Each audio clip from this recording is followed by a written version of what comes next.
My computer. Oh yeah, that's right. I sent an email, so now the Surface Book 3 fan is spinning like crazy. Hey, that's what the GPU's there for, okay? You want that thing delivered today? You got to give it a push. Oh wow. Yeah. So here we are, back again. Wednesday. What is Tuesday? Two Oh, days, Wednesday. Wednesday, good. 2 days in a row. Incredible. 2 days. Oh, yeah. That's why I thought it was Tuesday, because we did the first one this week yesterday. It's really just March 90, It's March 98th. whatever it is. Oh, God, this freaking month. So I kind of totally forgot I signed up for this. I didn't really sign up for it, but whatever. I put my name on the list so that you wrote about it this morning, Luna from Amazon. I got an invite for that Oh, thing. you did? Nice. Yeah, See, I have so- not gotten an invite yet. So the way it works is you can sign up for it. You have 7 days, and then after that, they start charging you, which feels a little. Yeah, but it's like $6 a month. Yeah. So my intent at some point this week is to sign up for this thing, and I'm trying to figure out how I'm going to record, like the playing and the screen and the because the latency. Well, you know what? You can do it on the PC, so that should not be too difficult. Yeah, Like so- they're actually launching with a pretty good slate of clients, although not Amazon or Android for some reason. But trying to multitask here and failing. But I think it's going to involve this Surface Book, which is now spinning while sending an email, which is not a great sign. Sure. And a camera like this. Oh, really? Like an over the shoulder shot. Yeah. Maybe I'll put on a nice little suit and jacket. So no, I'm just kidding. Anyways, I was going to do that for my OnePlus AT yesterday, but this is my daughter would have been very happy with that package. she can have it. It's unclear what. I don't even really know. It's up there, but I have a friend who I guess it was last year. He ordered a Pixel 4 from Google, and 3 times what arrived was an empty package full of garbage that had been resealed. And Google at some point said, "You know what? This is your fault." It's like, no, it's not. And he had to challenge the charge on his credit card. And then Google finally sent him a phone that arrived. So I mean, I've heard stories of this kind of thing, but I've never experienced it. I've heard people, they open it up and it's like it's a brick or something inside and you got scratch and sniff stickers. So that's great. Yeah. I mean, so my wife texted me. I was at the gym and she said, "Hey, you got 3 packages from FedEx." And I knew one was the little Apple USB-C charger you need, that doesn't come in the box. And the other one was the Apple case, right, for the iPhone 12, right? So that's cool. And the third one, of course, was the phone. And so I got home and there was like 2 normal-looking packages, and then it looked like there was like when you get clothing, like you get one shirt and it's kind of all foldy and bendy and everything, and I'm like, something happened. So I started taking pictures, and it'd been like just resealed, with like tape of some kind. I think the problem is, 2 problems. We're in the height of like new iPhone season, right? So thieves are out there looking for this stuff. This clearly happened at FedEx somewhere, and just like my friend's phone.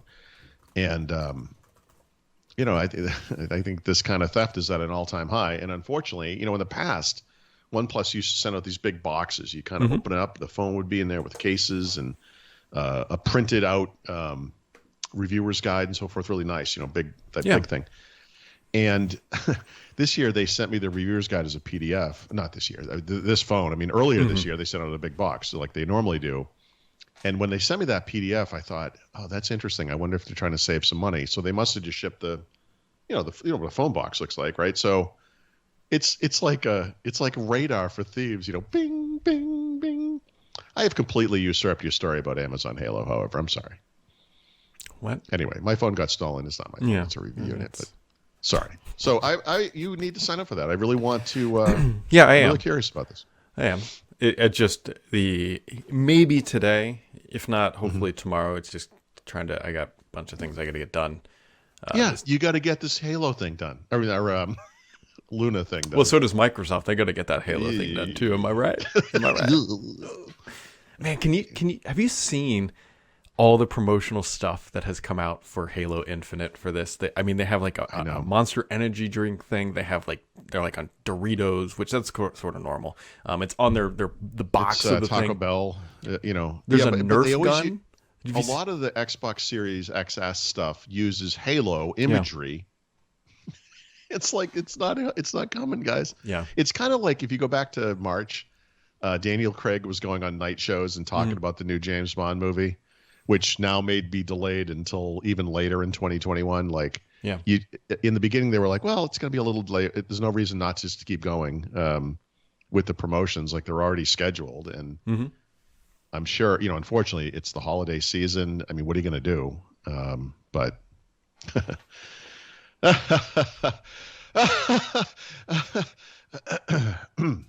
at least you can play all the other games. Yeah, you got the Master Chief Collection now at 4K and up to 120 frames per second, which it does well, or you will. I mean, yeah, right. Or is that going to happen right away, or is that a future thing? I think it's like a few days after launch. I think the patches, okay, that's fine, or the updates coming out. So it looks great today on the current Xboxes, honestly, and on PC too. By the way, it looks, those games look good. Mm-hmm. I think we touched on this yesterday about how Firefox was going to be screwed because the Google antitrust case has come out, and it's pretty much exactly what we had talked about yesterday. And then Mozilla comes out and it's like, hey, we're screwed if this happens. I don't think people understand how messed up this situation is, because Mozilla is everything that Google pretends to be, but they are diametrically opposed, morally, like literally. But Mozilla relies on Google for what I assume is 100% of its revenues. It might be 110% or something, who knows. But so they're in the awkward position like, we'd like to see this thing slapped down. Oh, wait, we wouldn't get any more money? Hooray for Google. It's a little weird. Like it's a real deal with the devil, and it shows you the danger of that kind of thing. Mm-hmm. I mean, they're very much taking money from the mob to support an orphanage. Like that's... Well, and Google paying Mozilla, and by the way, to the tune of like $400 million a year, is the 2020 equivalent to Microsoft investing $150 million in Apple in 1997 and then going to antitrust court and claiming that Windows has a competitor. Yeah. that they artificially help keep afloat. Yep. It's, it really is like the tech version of that guy walking around taking payments from all the local merchants to protect them. Mm-hmm. They're protecting them from them. Yeah. Strange. Yeah. So, we're not going to drill on it too much because we're so far from any tangible outcome that. Yeah. I mean, Google's not just response is just note by note. I swear to God, it's like they went to the Microsoft press release from 1998 or whatever year that was, cut and pasted it, changed the words from Google, Microsoft to Google, and it's priceless. It's right by the rule book. Yeah, they even had a picture of like a Windows desktop, and they tried to show like all the Bing like pre-built-in things as if people used Bing. But again, it's amazing to me that you have to point this out. Like, Microsoft doesn't have a monopoly. Oh, and by the way,